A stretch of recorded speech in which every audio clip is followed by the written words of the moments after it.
From the energy industry to public broadcasting to legislation on euthanasia and criminal justice, the collapse of the government means delay or worse for a slew of bills that were under consideration by French lawmakers.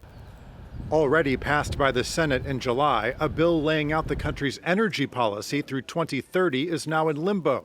The bill allocated how much of France's energy would come from nuclear and renewable sources and was seen as part of the country's goal to reach carbon neutrality by 2050. Also on hold, a controversial proposed reform of public broadcasting being pushed by Culture Minister Rachida Dati. The bill was due to return to the Assembly this fall, and many expected it would pass, creating a holding company to oversee and possibly make cuts to Radio France, France Télévisions, and the National Audiovisual Institute. The bill could now be postponed indefinitely.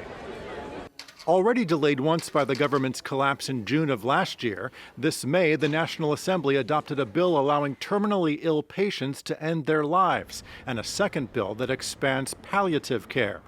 But with the government's collapse, it's unclear when a final vote on either of the bills could happen.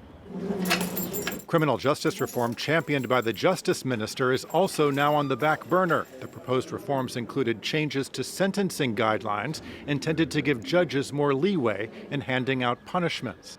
Economic reforms in France have also been tabled, including a bill to fight social security and tax fraud, which the former prime minister had hoped would save more than €2 billion in next year's budget.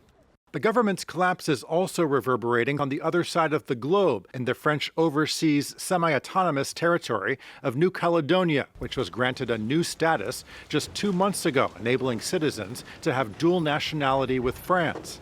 There's been political upheaval over when to hold local elections, and the government collapse on the mainland could complicate discussions there and ultimately delay those contests.